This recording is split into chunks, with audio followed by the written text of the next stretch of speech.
Sometimes people don't know how to get from A to B.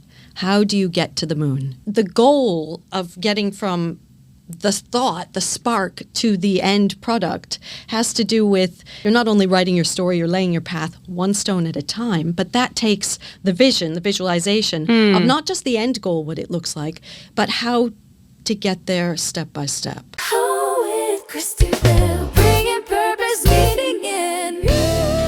Well, hello, and thank you for joining another episode of Whole. Today, I have with me someone very special, Dr. Laura Ritchie. Now, Laura, I must make sure to include all of the things you do. And if I forget something, fill it in. So, musician, chartered psychologist, I wrote a list, professor of learning and teaching, published author, and I also know that you're a keen runner. Yeah. Have I missed anything? Mum of 3. Oh, yes. Do you know, I nearly wrote that down. Oh, I've written it here, parent. Yeah. Mum of 3. Now, I'm going to, for the sake of the listeners, the viewers, I'm going to say there's a selection of women in higher education and research who, this is how you are. They're all kind of doing so many things, and they've all got multiple children. I think I want to start with, how do you fit it all in? You just do it. I think when you're in a situation, you don't realize that there are other possibilities. And this is going to link in with things later, I'm sure. Because as an example, in the first house I had here in the UK, when I had 2 small children, the house was only 10 feet wide. And the kids shared a room that was 8 by 6. 2 children in that room. Wow. It was teeny weeny. You fit a bed and not much else. Sure. When we got to a bigger house, the first thing they did was lie on the floor in the sitting room and roll around, because they actually had enough space to do that. Aww. But in the tiny house, it was fine. You make do with what you've got. So if you have a constraint, you sort of fit it in. And it's not until you actually have a constraint that you realize how much you can do. That's not to say we should all have constraints. But, you can't tell someone what it's like to do something until they've done it. Yeah, so you just fit it in and you just do. And I think what happens for people who are doing lots of different things, there's this tendency to become overwhelmed, isn't there, with this idea that I just won't be able to get it all done. Yeah, yeah. Did you ever experience that? Do you ever experience that? Or are you able to You can manage. I think it comes when you forget that you are the one doing the things, and you can only compare yourself really to yourself. If you compare yourself to some external model, to some picture on TV, or some superstar, or some image of what you think you're supposed to be, that's when it gets really hard. But we forget that those are all often photoshopped and edited, and not real people doing real things all the time. And only you are living your life. Absolutely. There's only one Dr. Laura Ritchie. Yeah, thankfully. So you can I suppose that's right. It's a really good piece of advice, isn't it? You just have to live according to your life. Absolutely. What works in your life. You're writing your own story. Oh, you're writing your own story. Yeah. Isn't that, you've written I'm going I did, yeah. This is called Yes, I Can. Learn to use the power of self-efficacy. Now, not everybody will know what self-efficacy is. It's a crazy word, and it sounds, if you say it too fast, almost like you've sneezed. Can you? So this is one of your specialist This areas? is one of my focuses in psychology, and it boils down to the self-belief you can do stuff. Specific things. And that's why the title, Yes, I Can. It's a thing. It's not a book about me. It's not saying, yes, Laura can. It's what I hope each person looks in the mirror and says to themselves. You look yourself in the eye and say, yes, I can. And it's not, oh, should I? Or, does that person think, or do I have to do that because it's part of my job? It's what you believe you can do. And that's what really motivates. It gets you going. And self-efficacy is task-specific, isn't it? Yes, it's not, am I a good person? It's, can I do this one specific thing? So you could have self-efficacy for something really basic, like, am I able to make a cup of tea? Yes. And equally, am I able to do this part of my job? Am I able to be a good radio presenter or podcaster? But can you catch a fish in a stream? You might say, no way. That's zero. Or can I go bungee jumping? No, none. But you could still have really high self-efficacy for lots of other things. Yeah. And so in terms of being motivated, how being able to sort of keep going on your path towards a goal, how does self-efficacy play out, and what role does it play? It's the key to everything, really. Right. And it's not just, do I believe I can do something? Because some people are like mega super capable of doing lots of things. And you go, oh, well, you're really strong, and you could do this, and you could fit under this small space, and you can write a thing and whatever. But it's do you believe you can do it? And do you value the thing? Do you actually want to do it? Because it's not enough if you either want to do it a lot and you don't have the skills, therefore you don't believe you can do it, or if you believe you can do it and you don't really care, so then you're not going to do it. Why are you going to do it? Why are you going to do it? If you know how to change a car tire and you don't care about changing car tires, why are you going to change a car tire? So you have to care about it. Do you think that, there's obviously about the theory of self-determination theory, so where do you want to explain that to me? Well, it's when you it's as it sounds. When you think you're going to do things and you sort of it's paving your own way. It works both in terms of saying I'm going to fail. You kind of project that and you become that, and that's what you do. But if you're with the self-efficacy, I think the important thing is it's almost like a road sign. And one of the keys to understanding it and using it is noticing that you have the choice and the capability to not just determine what you're doing on autopilot, but to consciously think about it and plan it and sort of self-assess and go, actually, yeah, I can do this. And I want to do this, therefore I'm going to do this. Then you start to find a way. So I think it plays a really big part in the way they go hand in hand. Yeah. They go hand in hand. They go hand in hand. That's so interesting. Now, in your book, I'm going to read a little bit at the end of chapter 1. I'm going to get you to sign this for me afterwards. Okay. Because I bought this ages ago for my own when I was doing a master's.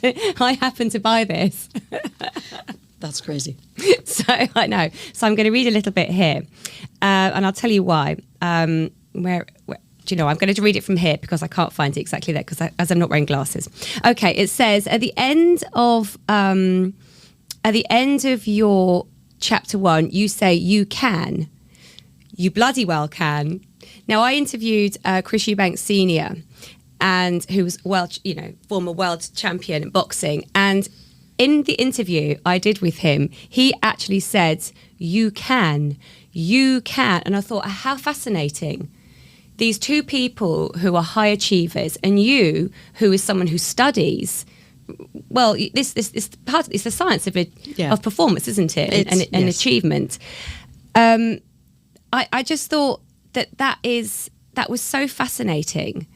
So it's not enough to just say to yourself, though, I can, is it? Like you said, you have to believe it. You have to really believe it. And it's not sometimes externally people present something. They make a mask of course I can do this. Here's what I am. When I first started teaching at the university, I thought I should dress up and be a fancy looking person. So I bought myself a little suit and wore little heels, and I tottered around in a tiny little tight skirt. Did you? Yeah, it really was not. It didn't work. And then I went into sort of like comfortable clothes. Who you are. About 3 weeks later. But I thought I should fit a certain mold to do a certain thing. So people sometimes say, oh yes, of course I can do this and this and this, and if you say to yourself, I can do it, you have to believe it. But also, we believe what we tell ourselves. We are the voice inside our head is the voice we hear most often, and it's the one that we actually listen to. So it's really important what we say. It's not just a front or a thing that you have to, somebody expects me to say, I can do this. Oh, yeah, I can do this. No, you really mean it. It's really, really important. So in terms of like visualizations and those, what do they call it? People have the little things on the mirror, affirmations. Yes. So people use affirmations and visualizations, but I guess it's possible, isn't it, that people are saying these, but they don't really believe it? Yes, and also sometimes people don't know how to get from A to B. How do you get to the moon? And it's, yes, I can. I can what? I can run a radio show. Well, how the heck do you do that? I don't know how to start. I don't know where to begin. So it's the goal of getting from the thought, the spark to the end product has to do with, if you imagine the thing on the mirror, imagine it's a Post-it note. and you're making a path with Post-it notes. So you want to get to the end one, but you have to connect all the dots. And so you're not only writing your story, you're laying your path one stone at a time, but that takes the vision, the visualization of not just the end goal, what it looks like, but how to get there step by step. Yeah, because you don't always need to know exactly how. Oh, let's say I want to fly planes. I don't need to know exactly what my path will take, but I need to know where my first few steps. You need to know one step after the other, because in the end you might fly a commercial jet, you might fly a little plane, you might, it could be that the end doesn't look exactly like you think it does at the beginning, but that doesn't mean you haven't got there. No, it doesn't. And actually, on the journey, things evolve, don't they? Absolutely. Evolution takes place. Yep. And you actually change as a person. You do. And sometimes you understand the end goal more, and what you initially thought you were going to do and wanted to do, you understand more detail about it and go, actually, I'd like to shift that a little, and I would rather do slightly a different version of that. So having the path not set before you go there is sometimes really helpful. Do you think some people think, oh, well, I'm just not that kind of person, and they think it's a personality trait? Well, we're not just born one way and stay that way forever. No. As people, we grow, we change, we are. I mean, what is it? Your skin, you get all new skin every 7 years, and your tastes change. I think so. I don't like the new skin I'm getting. No. I preferred my old skin. But we don't stay the same, inside or out. We actually change through our lives. And to think that our thoughts were somehow solidified and stuck, that would be very restrictive. So it's possible, self-determination, to restrict yourself. And if you declare you're not that kind of person, you won't be that kind of person. But if you allow for the conception of growth, there was a Kahneman who won the Nobel Prize at one point. Daniel Kahneman. Yes. He had a theory of attention that had to do with, it was before Carol Dweck's growth mindset. Oh, was it? And this was about your attention capacity. And he said, he likened it to a tissue box. I likened it to a tissue box when I explained it to my students. There's a fixed capacity, and in that capacity you can hold a certain amount of stuff. So I have my 200 tissues in my tissue box. Sure. I can use up my tissues, and then that's it. But, if you, instead of thinking of things as fixed, allow that you can expand and grow, well, then you can refill your tissue box. And possibly if his model about attention allocation had to do with planning, that you're not going to use all your tissues at once. So the idea is that if I know I can do something, other things I might have to work really hard at. Some things I know are easy. I could pick up my glass of water while I'm talking to you, and I'm confident I'm not going to spill it on radio equipment. But I also know that if you asked me to sort of, carve a cake into a certain number of slices while I'm talking, something's going to go wrong because I need more attention for that task, and it doesn't work. So it's going to be a balance of knowing how to do things, where are you going to put your attention, when you take your next step, when you go from here to there on the goal, is it going to take all your attention? Have you allowed for that? Are you planning? So there are going to be ways that you carve time and space, and that you realize by looking ahead that one step at a time, you go, actually, I have to learn that. I can't just fly the plane right now. No. So you're a musician, you're a cellist. Yeah. So when you were... So I'm very interested how your journey went. Did you start off as a musician? You obviously started music as a child. Not really. Interesting. I know. I started the cello because it was free at school. And as an only child, my parents were happy for me to have some social interaction with other people because I wasn't very sporty. But I didn't actually study the cello until the summer before my 18th birthday. Oh, how interesting. Yes. That's quite unusual. It was very unusual. And then I went bonkers and learned really well. And the teacher, I had a free place at a summer camp. I learned with him for 4 weeks. And he said he might teach me if I went away and practiced. And I came back and he said, who did you learn all these things with? What have you been doing? And I said, I wrote down everything you said, and that's all I've done since then. He said, nobody's ever done that. What have you done? And literally, after each lesson, I'd sit in the hallway, make notes, and then I filed everything, and I went and did all the stuff he said. And then it was about the time when I was at university when Erickson came out with his thing saying you need 10,000 hours to become an expert. Sure. So, of course, the other people in my class would be like, well, you're about, 9,872 behind, aren't you? And so I had a lot of catching up. So I was very conscious of the process of learning, the process of how do you allocate your time, where do you develop skills, and trying to really figure out how to get from A to B, even though I couldn't see where B was going to be. Did you have to learn how to practice? Because I think knowing how to practice is a skill in itself. It is indeed. It's not enough to just keep playing and playing and playing. You actually have to. Yep. Can you talk us through that? Well, it's yes, and it's not just for music. It goes for everything in life. If you understand the skills required for the task, so there's a task. We don't just do the task. You have to understand like a word search where you have to go through, or a maze, those kind of things where you trace from A to B, and there are all these places that are going to stumble you up. Somebody explained it to me once, like if you're standing in front of a cornfield, like tall ears of corn that you can't see, like there would be for a maze, and they carve out a path. You're standing in front of it. It's all grain, super tall, and somebody goes, all right, get to the other side. It's a mile across, and I want you to get there. Go. And as soon as you start pushing down the corn and you step on things, if you walk on grass, you make a path. Mm-hmm. And you go and you sometimes turn over there and over here. And what happens, that's practice. You're carving all these different little paths. When you go to perform, and what you're aiming for is as if you're standing at the edge of the cornfield, and now it's not just go to the other side. There's some people on horses and they've got angry dogs. And they say, all right, I'm going to count to 3 and you're going to go and we're going to give you 30 seconds. You're going to run. And your brain goes into sort of panic mode. What am I doing? Yes. You can no longer sort of figure it out and go back here. No. Your brain goes down the biggest path. Yes. In a performance, even though we're well used to it, it's still a pressurized situation. Yes, it's live. It unfolds in real time. You're going to go. So in practice, this is like the rule of learning hindsight before it's, in the beginning. So you want to understand, what are those skills? How can I avoid making extra paths that are going to derail me when I need to run? That's really interesting. How can I avoid making extra paths that are going to derail me when I need to run? Yes.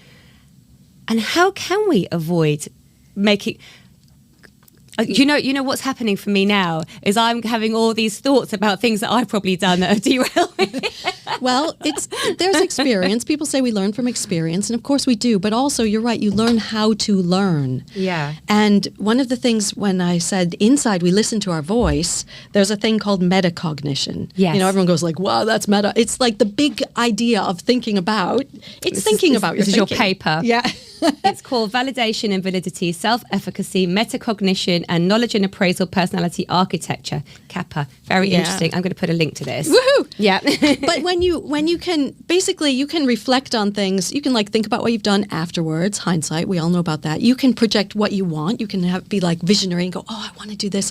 And you can also reflect in the moment. Yes. Everybody's had something where you go like, oh, time stood still and that second lasted a minute. Yes. You can think in those moments and learn to go, oh, what am I doing? Stop, think, okay, am I going to carry on autopilot even though I know I might fall down the stairs?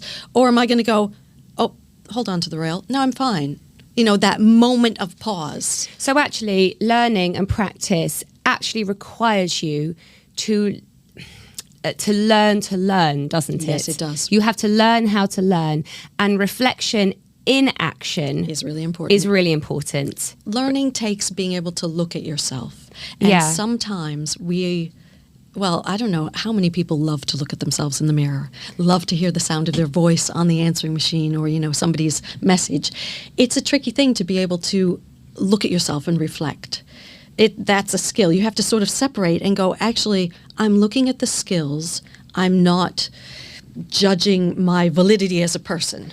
Okay, well, you brought up quite an interesting, I'm going to say very interesting point. And that is the idea of self-stories and self-identity and attachment to stories of yourself. So I think that, especially in things like music or performance or sport, people become, I'm sure it's every kind of different profession, people become very attached to the idea of themselves as that thing that they do. Yep. And so, for example, singers, we're very attached to the idea of ourselves as singers. And so I've had experiences where people criticize your singing, or you think you've done a bad performance. Therefore, I am a bad person. Yep. And it's super hard for singers because you are your instrument. Yeah. At least with a cello or a piano or a guitar, the instrument, you can put it on a shelf. You can walk away from it. But it's part of you. And it is really hard to separate that. It is. You know, what are the skills? What is the activity you've done? And you still exist at the end of the day. Yeah, and actually that's really difficult. When I stopped performing all the time so that I could have room in my life to go and do other things, I went through this whole process of about a year, 2 years, where I was really inwardly, I think, in a crisis. Yeah. No one would have known it externally. But inwardly, I was like, well, who even am I if I'm not singing all the time? Yeah, yeah. And so how can people, I mean, you've been talking about it the whole time, but could you really summarize that advice for people to avoid that pitfall? I've heard it very often, and it will sound cliche, you are enough. Oh, we are each valid people just by being here. Yeah. And as you said, you're the only one of you. There's something unique and wonderful about each of us. The other things we do, that's great. But you listed all these different things I've done. I'm not just one of them. Just as if we're not our right arm. No. You know, that's if way I happened to lose my right arm, I'd be really sad and it would be traumatic. Yes. I would keep going. That's a brilliant analogy, I think, because I think that really takes it down to literally the bare bones. Yeah, yeah. That is the same thing, isn't it? So your journey as a musician started later than most people's. Yes. It did, because a lot of people start their journeys at 4, 5. Absolutely. And so do you think that out of that experience, that's what sparked all this interest in self-efficacy? It is. It actually is. Because originally I was trying to research what makes a great teacher. Oh. And because I thought this teacher who taught me since I was 18 there was something that I could sort of find out what it was. And it wasn't, he is a great teacher. Yeah. But it wasn't that he was great in and of himself. It was that he had the skill of allowing people to see themselves. Oh, so that was the self-efficacy. He helped others find that for themselves. Oh, it's fundamental in a teacher. Yeah. It is. And I think a lot of teachers are just interested in imparting the knowledge. Yeah, well, it's not that there's nothing malicious. No. Part of it is stress and bureaucracy. And also when you're told you have to teach this content, that focuses on the content. Yes. I like to think that I'm teaching people and we do things along the way. So there may be assessments or you're doing a task, but actually it's all about learning as a person.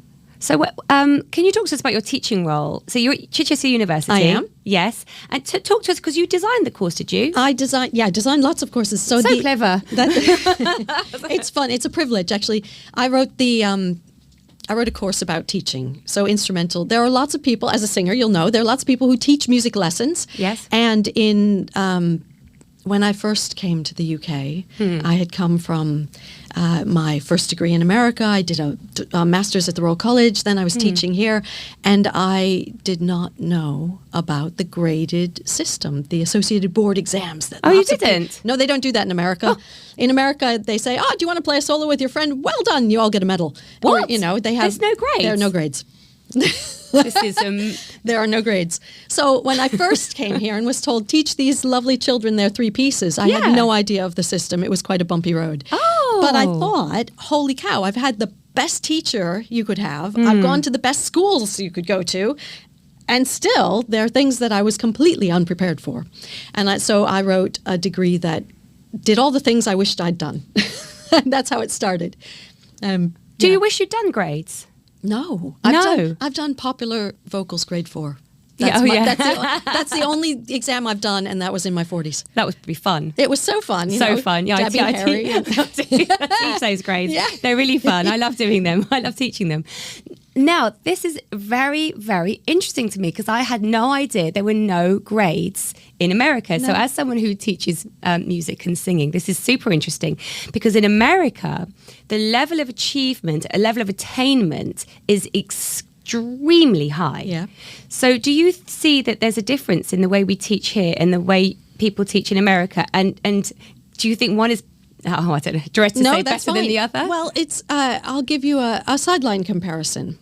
Many people think they're fine until they have an external benchmark against which to measure themselves. Yes. So, for example, True. If we took a load of teenage girls and they were here and that was fine, and we went away and did a 2-week excavation, expedition in the hiking and stuff, and they were all fine, and then we asked them all to stand on a scale. All of a sudden, I'm sure there would be some comparisons of, I'm 122 pounds. Are you 117 pounds? What was I before? Oh my gosh. But that doesn't matter. Or I'm 5'1". Are you 5'3"? Or whatever you can measure. When you start to categorize things, people's minds go shunk, and they sometimes go really small. Because I think for some people, grades, whether it's a school assessment or a graded music exam, they become the attainment instead of, they become their tissue box. So I've achieved the tissue box, there's nothing else to do. We sometimes find that where people's identity, they say, I am grade 5 or I am grade 8. Well, then what? Well, you're done. I had that when I was very small. I read lots of books when I was little, and I lived in a tiny place in the States, and little sort of village, although they don't have a village library. And the woman one summer said, well, you've read all the books we have in the library. You're done. I stopped reading. So for like 3 years I didn't read. And then I didn't really... She didn't think to say, here's some great adult books. No, because I'd read the children's books and I was small, but I could read really well. So sometimes when you have a finite measure, it limits you. So is one way better than another? No, because some people really need that external boost of a checkpoint. They do. Where do you... some children really enjoy it, but only if... I think only if they're doing it in isolation, because there's research, isn't there, that suggests that when girls are in a comparative environment, they do worse. Yeah. Boys can do better, but girls generally tend to do worse. I think we're trained for that. Oh, you do? Yeah. I think we're trained for that from years and decades ago of, sports and all sorts of things of, here's our roles and you're supposed to do this and you're not supposed to do that. You're not supposed to be competitive. Yeah, exactly.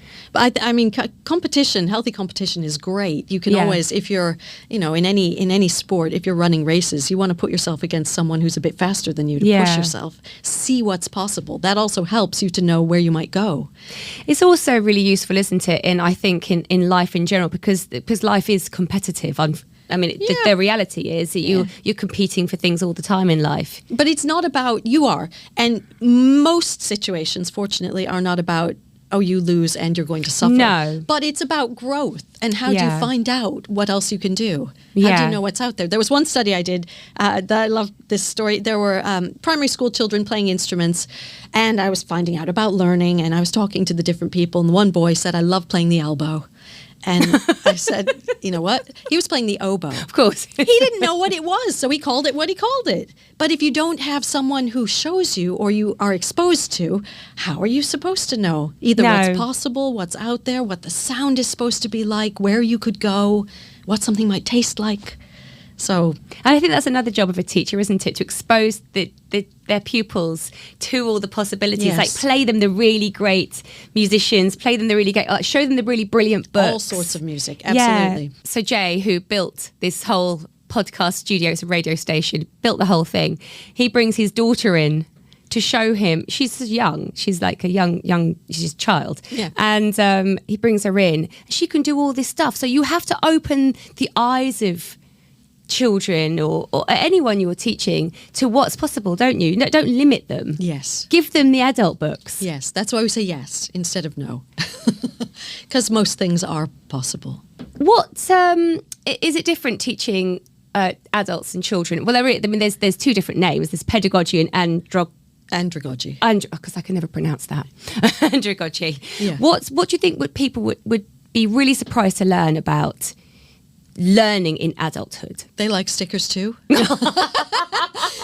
No, people, the most tricky thing with adults is that they have a lifetime of habits. Yes. And they don't come necessarily with the clean slate that children come with. So no, they don't. it might be, if you're teaching music, it might not be 100% teaching music. It might be 60% teaching music and 40% reminding them, actually, your fingers still work and your brain still works, and there's no reason you should have a problem doing this because you're allowed to do this. Yes, you can, and you're allowed to. And some people actually are really stuck in their old way. Well, I learnt before, I learnt this. Yes. And so sometimes you have to undo habits, don't you? And that takes time and patience and persistence on their part, because no old way is rewritten overnight. No. You can't just erase it. No. Yeah. Now, some things when we're learning or we're on a new path or we're growing, some things are out of our control. Yes. And I think that I think it's well researched that people focus on things that are out of their control and they stress over them. Yes. What advice do you have for people so they can know the difference between what is in their control and what is out of their control? Some things are obvious, but some things aren't obvious. No. This is the fancy word is attribution, and it's why what you blame for things. And so, just like understanding the skills involved in something, you can say it's an analytical step back of what are the qualities of the place, space, what you've done, and you can. If somebody looked it up in research, you'll find there are various grids of out of your control, within your control, luck, ability, or something that is. Have you, for example, prepared? If you go to play a concert and it goes terribly wrong, and you didn't prepare, then that's something you could control. If there's a bus that keeps going by outside honking and the audience is very distracted, that's not in your control. No, it's not. But sometimes people in the moment go, it was my fault. So it's separating out and analytically saying, what was it? Actually, what was it? Take yourself out of the equation and go, what was it? And sometimes if you can do that with something that is not a pressurized situation, you can learn the skill of doing that. So if you take like making your toast in the morning, what can you control with the toast? And what goes wrong or what goes right, and how, where do you stand in it? What can you control? Well, traffic's quite a good one, isn't it? Learning to navigate traffic. And I know that sounds like a weird thing. What do you mean, learning to navigate traffic? I'm a person who has apparently not learnt to navigate traffic and time, keeping still. So I will get routinely stressed by traffic. It's out of my control, the traffic. But what's in my control is foreseeing that there might be traffic and leaving earlier. Now, you'd think that would be an easy thing to learn. It's not. But it's a domino effect, because if something happens, there's an accident, a roadwork, something that blocks up the traffic, you can control your response to the event. Yeah. That's the important one to remember. Yeah. Because if you are stuck for some reason and your phone's dead and you can't call somebody, and then you could make it worse for yourself by stressing, as you say, or you can go, well, I can't control that, actually. That is beyond me. And the people will realize they know I'm coming. Therefore, we'll explain it when we get there, and it's not the end of the world. And so practicing this kind of thing, attribution, within those day-to-day tasks is a brilliant thing to do, because it prepares us for when we need them for the really important things. Yeah, if you don't practice it in the tiny tasks, when you come to the stressful task, your brain's just going to go, blah! And then it's too late to learn something then, because as you said, learning is different to performing. Using a task in a pressurized situation, or using a skill in a pressurized situation, is akin to performance. We want to train ourselves to use the skill so that when we need it, it's already there. And we're not just talking about music performance. No, I'm talking stage about performance. anything. Life performance. Life. Like, how do you open the door quickly with the key? In the night, my light didn't work. How do I know where I'm going to get the key in the door hole and make it go? So it's about always being prepared, isn't it? That's really taking on board the idea of a responsibility to yourself and your future and your growth. Yes. And it's actually, we need to remember we need to be taken care of on a small scale and a large scale. Sleep, time, reducing our anxiety, hopefully making more space for happiness, joyful things, making time, as you said, to do the things in your life that you want to do. That takes care, and it takes planning. Yes, it does really take planning. You can't just actually leave that to chance, can you? No. And so the planning is the things that you can control. And there will be things that we can't control. We can't control how soggy the weather's been. No. You know, so allowing for the fact that life throws us surprises, then we can do all the things we can do. What do you think about the kind of quite modern idea that we should always try to attain a sense of, I would say, happiness, positive emotion, although it's becoming more fashionable now, isn't it, to understand that anxiety is part of our life. Have you got thoughts on that? No, I think it's important to be allowed to be happy. Yeah. That's different. That's what I'd say. Because in the past, people worked really hard. People still work really hard. And many people had the goal of careers and working for their life. And then they have also now thought, well, actually, I value my family and I value my friends and I value other things. Sometimes we need permission to be able to do things, and permission to be happy, I think, is the important thing. No, you're not going to be happy all the time. In life, we have death, you know, and we have unexpected things. Children fall down, the toddler that falls, and all of a sudden, my knee, oh no. As you said, sometimes things are competitive. Sometimes we don't get that, whatever it is that we want, and we're not going to be happy all the time. And that would be a false, you know, that would be the photoshopped world.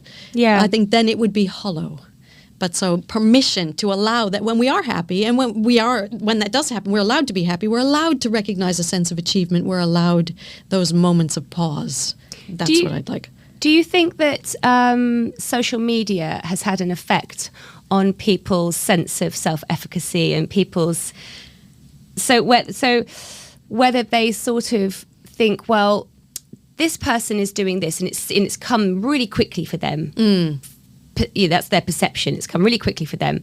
I shouldn't have to be working this hard. Yeah. Do you think that's a thing now? I think it's both that and the other side, because you sometimes see on I'm a big fan of TikTok, but on I love it. But on you sometimes see people like in the everyday grind, and they show all the detail of their everyday grind, and then it's like, oh, actually, you know, you're a real person too. Yes. But yes, there is the flip side. But I think people are a bit smart and savvy that most things don't just happen overnight. Yeah, people aren't stupid, are they? No. They're just not. No. Let me have a look at my list. This is going to be cut out. Cut out here. So I can find it. Oh, let me have a look. Let me see, because I don't want to miss anything. But I don't want to... Oh, that's a really good one. I want to go to that.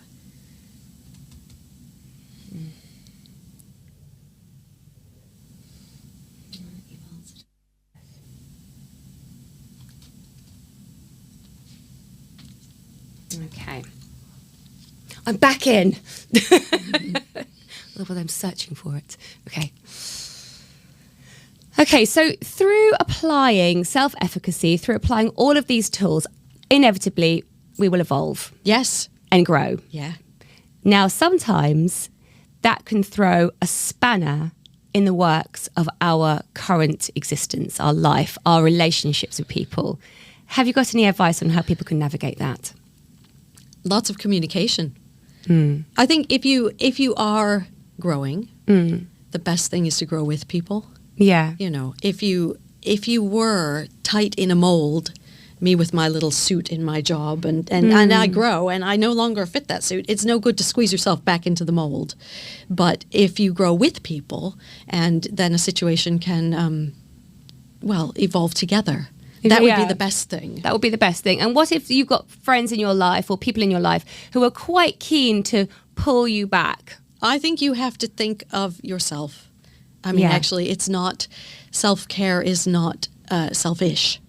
Oh, I love that. Self-care is not selfish. Yeah. And that doesn't mean, sit in a spa every single day. That would be rather special. But it's the taking care of ourselves, because sometimes we feel a loyalty to attend in a way that others want us to be, instead of putting our basic self-care first. Yeah. Okay. So you're a musician? Yeah. You used to tour as a musician, didn't you? Yes, that was fun. With the Mummers? I did, with the band. With the band, the Mummers. So the cello evolved, Yeah. Classical, and then I lost the music, and then I lost the stand, and then it's great. Yeah? Yeah. And you're teaching. Yep. You're writing. Yes. Your children are growing. Yeah. what's going to be next for you? Well, I quite like this podcast thing. Do you? You know, everybody comes in and they start doing it, and so many guests say, "Oh, I'd love to do this." Because you can get to really talk and be yourself. Yeah. I wanted to talk to you actually before we finish about authenticity. Yes. Because one of the very first things I said to you before we were rolling, I said, I imagine you to be someone who's always authentic. And you said, of course. Yeah. But I think a lot of people are not always authentic. No. And one thing I have come across routinely with people I interview, people who have these long careers that grow and evolve, the number one thread is authenticity. Yeah. It's hard to be someone else because you're actually not them. So if you're not authentic, you're only you. At the end of the day, you peel off the layers of the onion, you are you at the core. And that's the person you're going to be the best one at being. And how does someone really get to know who they really are? Because some people have trouble with that. Oh, absolutely. Oh my gosh, you'd be so vulnerable. It's scary. That's why I said looking in the mirror, you know. I didn't even have a mirror in my bathroom for decades. Oh, didn't you? No, I didn't want to see that person there. Oh. So it takes time. Absolutely. But how do you get to know yourself? Those tiny moments of pause where you are allowed to think, permission and pause, where you get those tiny reflections of yourself. And if you're one of the people who don't look in the mirror, obviously, you know, if one of those people don't look in the mirror, don't like it, it's just those moments. Hear the voice in your head that says you can, and the moment you believe it, if it's for a little tiny thing, they build up. Yeah, give yourself space to really recognize. Don't be constantly doing something, constantly talking to others, constantly engaging in social media. No. Give yourself time to be. Time and not huge demands. You don't have to do some mega something to prove that you're good enough to be you. You're good enough to be you already. Yeah. And so for you, Dr. Laura Ritchie, Yes. do you have a goal? A current goal? Do I have a current goal? Are you currently working towards something, or are you? These all the things you've been achieving. You're I on work that towards path, a million separate things all Do at you? the same time. Yes. So I've got a couple of research papers on the go. Have you? I've got a concert in July coming up. Where's the concert? That's going to be in the Festival of Chichester. So I'll do a solo cello concert there. I'm going to talk about my book there and do a workshop. Oh, really? And people can go and Absolutely. So, do you have a website? Yes. Can you tell us your website? LauraRitchie.com. LauraRitchie.com. And so on there, people can find your books, your papers. Yep. They can find out when you're performing. Yep. You keep it updated? I will be doing that You're clever. right tonight. Yes, I can. Yes, I can. Yes, I do and will. Yes. So you've got that. You've got papers. So life is full and life is busy, full. and you're living you. Yeah. And sometimes days are harder than others, and sometimes Absolutely. Are your children into music? They all played something, and now one of them still plays occasionally. Yeah. One is an artist, and one is at university. So So they're there big you go. children. Oh, they're big. They're all grown up. Oh, you've done a good job then, I Yeah, imagine. thanks. Well, I just want to say thank you so much. It's been so interesting, and I really think that this is going to be really useful for people. Some very important advice in here, I think, for living your best life. Dr. Laura Ritchie, thank you so much. Thanks. Want to dive deeper into the whole framework and discover how it can help you reconnect with what matters? Head to wholecoaching.co.uk. And if this conversation resonated with you, hit follow, subscribe, and leave a quick review. It means a lot and helps more people find the podcast, which keeps us going.